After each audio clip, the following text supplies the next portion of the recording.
Hi friends. Posted a video recently where I referenced a Charlie Parker quote that goes something like, learn your instrument, learn music, and then forget it all and play. And that was the premise of the video, and it got a lot of comments that were very interesting about different approaches, and gave me some food for thought about other topics.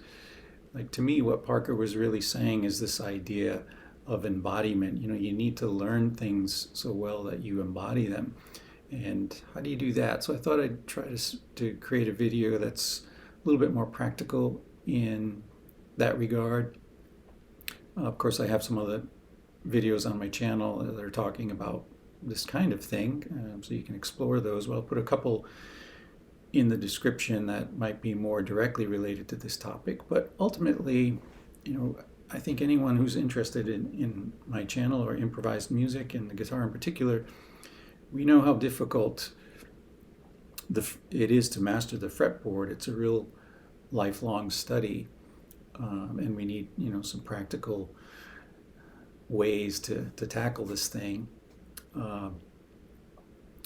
So like I said, I have some other videos I'll link that maybe give you some further ideas to explore this. But for today, I thought one thing we could take a quick look at is really playing a given scale. Let's pick a scale maybe that's not so guitar friendly, something like A flat major scale. Most people probably know it well in a given position, and then maybe a couple positions, but there could be some gray areas, and how do you move around? Well, there's all kinds of approaches you can do to address this. If you're familiar with Mick Goodrick's book called The Advancing Guitarist, he calls it the unitar, playing one string.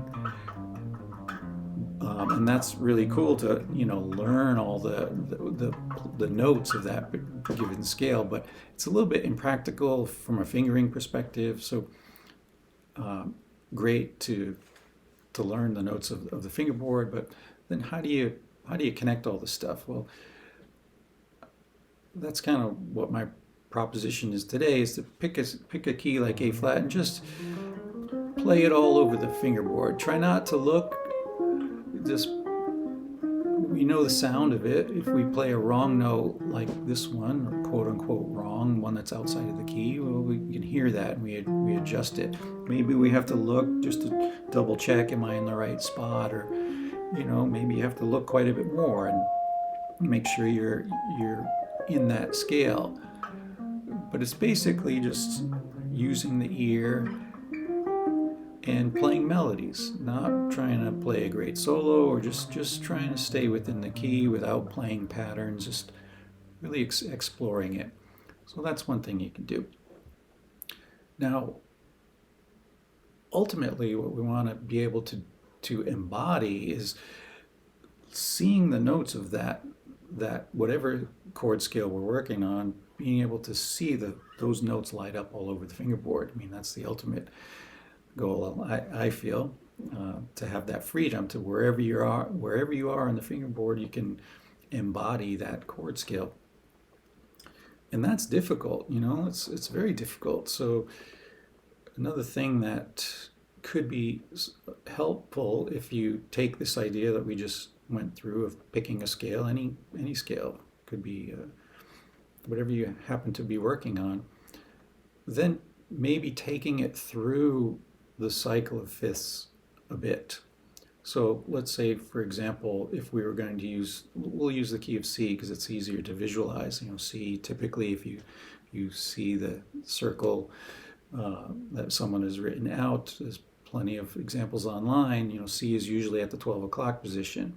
Well, if we move either in the sharp direction to the key of G or in the flat direction to the key of F, only one note changes. Right, so if I'm just playing the key of C all around the fingerboard, and then I decide to move to the key of G, that F becomes sharp. but all the other notes stay the same. And then if I go back to C, where the F is natural, I get that, right? And then if I go to the key of F, the B becomes flat. So I'm going to use C as my pivot and move to G and move to F, always back to C, and feel what that sounds like. So this is the key of C, and then this is the key of G, and then back to C, and then to F with that B flat in it. So not too much changes, right? Only one note, and then back to the key of C with that B natural. So the point here being, if we move just one step in either direction, everything is the same except one note. So that's a good way to start to explore. Now, if we went further than that, let's say we went to 2 degrees in either direction. So again, if we're on the key of C and we go 2 steps in the sharp direction, that's the key of D. So there's 2 sharps in the key of D, a C sharp and an F sharp, right? And if conversely, if we went 2 keys in the flat direction, that's the key of B flat. There are 2 flats in the key of B flat and E flat. So again, I'm going to play C major, and then I'm going to switch to D major, but only 2 of the notes have changed. And I'm going to go back to C. And then I'm going to go to B flat, and only 2 notes have changed, but there are different 2. And then back to C.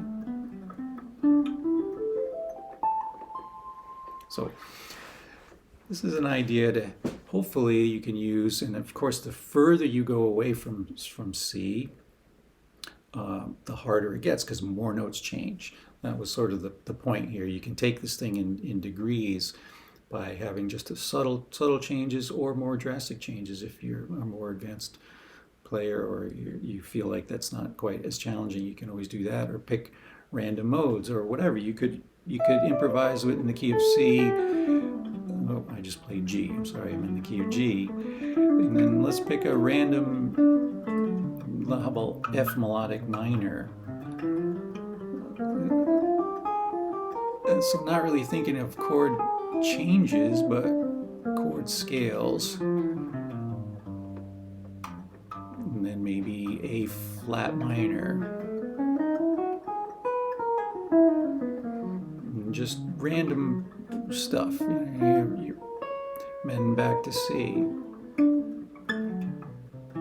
So you're just trying to embody any given chord scale, and hopefully this is something, of course, we know it's a lifelong practice, but something that can really liberate your playing so that you're free to really address your own personal musical statements. You're not a slave to positions or particular licks. Your chains have come off, right? You've loosened up those reins and able to express your own ideas freely over the entire fingerboard. So I think that's where we all want to be. I know that's where I want to be, and it's again, like I said, a lifelong study. So hopefully that gives you some food for thought. Good luck.